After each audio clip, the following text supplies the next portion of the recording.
Are the New York Giants trying to trade up to the number one overall pick like they tried last year to select a top quarterback? We're going to break that down on today's show as Ian Rapoport and Mike Garafolo and the entire NFL Network staff essentially said Joe Schoen is working the phones and trying to trade up, and the Titans are trying to trade down. Make sure you are subscribed to the channel because it's going to be a wild NFL offseason. And with a team like the Philadelphia Eagles in your division winning a Super Bowl, the Giants know they got to make some moves. So subscribe, turn the notifications on so you never miss a thing.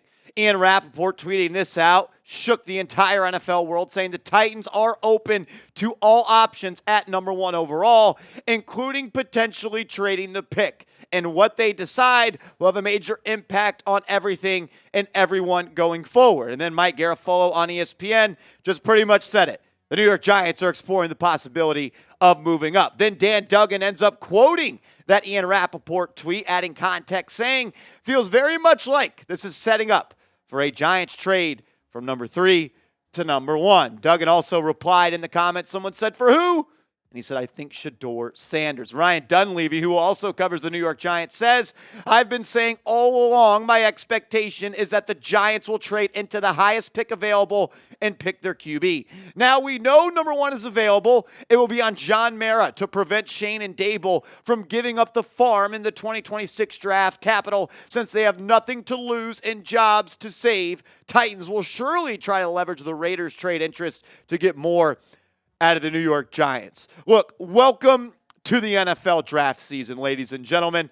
This is where rumors fly, thoughts go everywhere, and we have officially entered that season. So buckle up and get ready to hear every single report under the sun here on the channel. I know this for a fact. The New York Giants are going to be aggressive in finding their next franchise quarterback. We heard after the season that John Mara made it clear. Number 1 priority, get a quarterback, whether that's in free agency, the draft, or a trade. Then Joe Schoen pretty much backdoored those comments and echoed those comments saying, we're going to do whatever it takes to get a quarterback. And Joe Schoen knows that he is entering this offseason on the hot seat, whether that is right or whether that is wrong. But when your owner and your boss talks about you are on the hot seat and then he decided to keep you, yeah, unfortunately, you're going to enter this year on the hot seat. And he knows that he has to draft a rookie quarterback because he is going to do whatever it takes to make it feel like he is the right guy for the job. And he knows if he drafts a rookie quarterback, that is going to lengthen the leash of his job. This is why I wanted to fire Joe Schoen, mainly because, one, he has not done a good job as the general manager for this team. But I wanted a new GM that had the mindset and really the understanding of I'm going to make moves that I feel like are in the best long-term interest of the New York Giants. Now with Joe Schoen in that seat, and as it gets hotter and hotter every single day, he is GMing to save his job. And there is a major difference between the two. GMing to save your job versus GMing to do what's best for the organization, because those things usually don't line up. And I'm not saying that trading up in the NFL draft is the wrong decision. I really, really believe if you think a guy is a franchise quarterback, you do whatever it takes to get that guy. But Joe knows that if he leaves the NFL draft without a quarterback and the Giants struggle in 2025, he's out of there. But if he drafts a rookie quarterback and the Giants do struggle, but by the end of the season, there's a growing feeling and an understanding throughout the organization that this might be the right guy. Joe Schoen was able to land him and he could build around him. Even if you're 4-13, you can still keep Joe Schoen as the GM because he got that quarterback. And I understand that maybe you may have to trade up to do so. And I'm not saying it's the wrong thing. But when you trade up to select a quarterback compared to just picking a quarterback and missing on that guy, it is a major difference. Missing on a round 1 quarterback isn't the end of the world. You can bounce back from that. That doesn't set you back 5 years, 6 years, or a decade. But trading up for a quarterback, giving up a king's ransom, and him not being good, one, that's going to get you fired. That's going to get everybody in that front office fired, and it's going to make the job of the next GM that much harder because you gave him a quarterback that's not any good and you used all of the assets in the draft that new GM would make. Not saying it's wrong, not saying it's right, but Joe Schoen, you better be right that quarterback you're trading up for is the next guy. What do you think? Should the Giants trade up for a QB in the NFL draft? It's right around the corner. Free agency's a month away. We are about to get rolling here on the channel. Type Y for yes, type N for no. Should they trade up for a QB? I know this for sure as well. Moving up to the number 1 pick will not be cheap for the New York Giants. So we're going to show you a trade where a team went from 3 to 2, and it cost them a lot. And we're going to talk about what it means for the Giants if they do trade up. First, though, I got to give a huge shout out to our proud sponsor, ZBiotics. Use that promo code ChatSports and get 15% off your order, or you can scan the QR code that is on screen right now. Today's sponsor is ZBiotics. Anyone who may not bounce back after a night of drinking as well as they used to should listen up. And after seeing the Eagles win the Super Bowl last night, I definitely had to drink myself to sleep. Let's face it, when going out, I have to make a choice. I can either have a great night or a great next day. That is until I found ZBiotics. Pre-alcohol is the world's first genetically engineered probiotic. It was invented by PhD scientists to tackle rough mornings after drinking. When you drink, alcohol gets converted into a toxic byproduct in the gut. It's this byproduct, not dehydration, that's to blame for your rough next day. Pre-alcohol produces an enzyme to break this byproduct down. Just remember to drink this probiotic before drinking alcohol. Drink responsibly and get a good night's sleep to feel your best tomorrow. So stay in the loop and go to zbiotics.com/chatsports or scan the QR code on the screen right now to get 15% off your first order when you use code ChatSports at checkout. Remember, head to zbiotics.com/chatsports and use the code ChatSports at checkout for 15% off. Thank you, ZBiotics, for sponsoring this episode and our good times. Alrighty. Let's rewind back to the 2017 NFL Draft, where we saw the Chicago Bears move up from the number 3 pick to the number 2 pick and make sure that this is the right one. Look, the Bears, they ended up moving up from 3 to 2, and they used that number 2 overall pick to go and draft Mitch Trubisky. Look at what they had to give up. The Niners ended up getting the number 3 overall pick. They ended up adding a 3rd-round pick. They ended up adding a 4th-round pick in that same draft, and then they had to give up a 2018 3rd-round pick. So to put it into terms for the New York Giants, and if they were going to move up from the number 3 pick to the number 2 pick based off of that prior trade we showed you back in 2017, so the similar compensation would look like this. The Giants move up a spot to get to number 2. They obviously give up that number 3 pick, those swap. But you add pick 65, the number 2 overall pick in the 2nd round. You add a 4th-round pick in number 134 overall and a future 3rd-round pick. So you're giving up 2 3rd-round picks and a 4th-round pick to move up just 1 spot. And look, that's a lot, no doubt about it. And then when you put it into terms of who those players are, maybe it is not so much. But I know this for sure, and I said this maybe once, maybe twice, maybe 555 times last year when there were rumors out there that the New York Giants were looking to trade up for Jaden Daniels or for Drake May. A quote, I went back and I looked at the show. As I've said for months, you do whatever it takes to draft a franchise quarterback. And here we are. A year away from that in the same spot because of that huge culture win in Week 17 over the Indianapolis Colts. And we're in that same spot.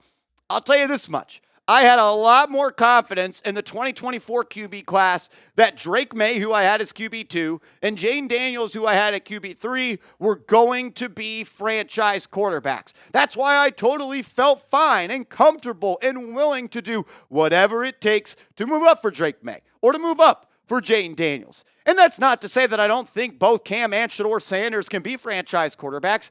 I like them both. But even someone who I would say I'm one of the bigger fans there is out there of both quarterbacks, I like to push back on the idea that this is just a horrible draft class and one of the worst we've ever seen, as we're just years removed from seeing Kenny Pickett go as the first pick. I don't have nearly as much confidence that Cam and Shedeur are going to be franchise quarterbacks like I am or was with Drake May and Jaden Daniels. Both those quarterbacks, Cam and Shedeur, they would be in the QB4 to QB6 range of last year. If I had to rank based off of my evaluations and my pre-draft scouting reports, I would have Caleb Williams 1. I did. I had Drake May 2. I had Jaden Daniels 3. And I had J.J. McCarthy 4. I would probably put Cam Ward on the same grade as J.J. McCarthy. So QB4, QB5, you could do those wherever. But I would have Shedeur Sanders after that. So they would be either QB4, QB5, or QB6 pretty much consensusly across everybody who considers themselves an NFL draft nut like I do. So I don't know if they're going to be franchise quarterbacks. But if you're going to trade up to number one, you better be sure. Would you make this trade? Maybe it costs more. Maybe it costs less. I'm not so sure. I don't know. Would you do the deal? Type A for accept. Type D for decline. If you have a strong conviction that Shedeur Sanders or Cam Ward is a franchise quarterback, you do the deal. And we've talked about trading up in a mock draft before, and I probably would do that deal. Because a second-round pick, a third-round pick, and a fourth-round pick, that's a lot to give up. But at the end of the day, if you hit on it, you're going to be a very, very happy camper. Look, I think both Cam and Shedeur Sanders can be that guy. I do think there is a world where if you surround that rookie quarterback with protection, weapons, a good play caller, they can be successful. I don't really question that Joe Schoen can pull off a trade to move it up because we've seen him make some really nice trades. Somehow we got a third and a sixth-round pick for Kadarius Toney. Somehow he was able to get Brian Burns for just a second-round pick. I think he can make that move, and I actually think making trades is one of his strong suits. So I don't worry about that. I do worry about if Joe Schoen can make the moves after he selects that quarterback to make sure that he is in a position to have success. Can Joe Schoen continue to build that offensive line with more picks taken out of his future draft assets? Can Joe Schoen add that right offensive line around him? Add those playmakers around him. Give power to the offensive coordinator, whoever that is, Brian Daboll or Mike Kafka. Look, no QB can succeed if the situation around them stinks. It's just not going to happen. We saw Caleb Williams this year, who everyone says is a generational talent. I've said that. I found myself saying that. He looked horrible this year for a large portion of the year because no one on the Chicago Bears offensive line could protect him. He had a bad offensive coordinator. You give a rookie quarterback a bad offensive coordinator, a bad offensive line, I don't care if it's Caleb Williams, one of the best QB prospects according to the media since Andrew Luck, they are going to struggle. And after watching last night where the Kansas City Chiefs just got dominated by the Philadelphia Eagles, and we saw Patrick Mahomes struggle behind a bad offense, or can't say they're a bad offensive line, an offensive line that struggled to block the great pass rush of the Philadelphia Eagles, you got to build the trenches. You do, and I know you only have one open spot right now in the starting lineup at right guard, but you need to swing big there. And the thing is, Joe Schoen, he knows that. He has said that. Go back to Hard Knocks last year. Remember where he said this? You could have Pat Mahomes, and he can't effing win behind that offensive line that I had Daniel Jones being protected by last year. Now, he's completely wrong on the last sentence of I'm not giving up on him. You should have gave up on him. You should have kicked him to the curb a month, 12 months before you ever even said this thing. But he was right.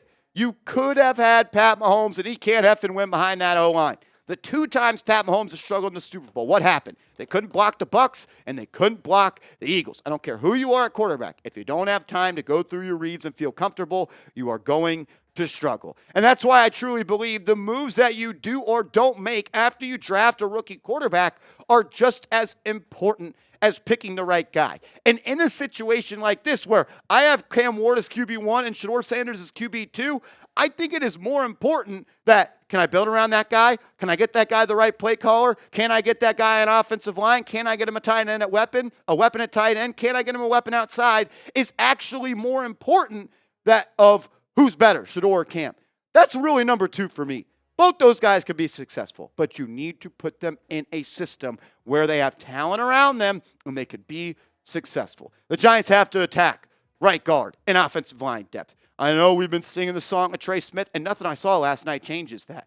You go get Trey Smith. You still give him the bag. You got to get a top right guard in this league at that spot. Because if you're going to go out and you're going to get a rookie quarterback and you don't build that offensive line, Joe Schoen, you're fired. Brian Daboll, you're fired. And Joe Schoen, you will never be another general manager in this league again. I do think the Giants' offensive line is better than some people think. Do I think it's top 5? No. Do I think it's top 10? No. Do I think it's number 16? Number 17? Maybe. Yeah, I do think that is a possibility. And I don't think the Giants' offensive line is as far off from being a decent O-line as we like to think. Look, Andrew Thomas is one of the best in the league at left tackle. He just has to be healthy. Then you look at their left guard, who's going to be starting this year on the offensive line depth chart. John Runyon will be back. I thought they overpaid for him, and I didn't think that he really played all that great, but he's an average NFL offensive lineman. Hopefully, John Michael Schmitz takes a step this year. You need to get a veteran behind him. I'd like to bring Greg Van Roten back that could play either guard spot and center, but you can't enter the year with Jake Kubis at right guard. You have Illuminor, you have Runyon, you have Thomas. 3 of those guys in your starting 5 is absolutely solid. Question mark at center, question mark at right guard, and question mark at depth. You got to continue to build that up because it doesn't matter if the rookie quarterback's no good. If you can't block, if you can't let him go through his reads, you will be fired. If you want to see the Giants at a Super Bowl, hit that thumbs up icon.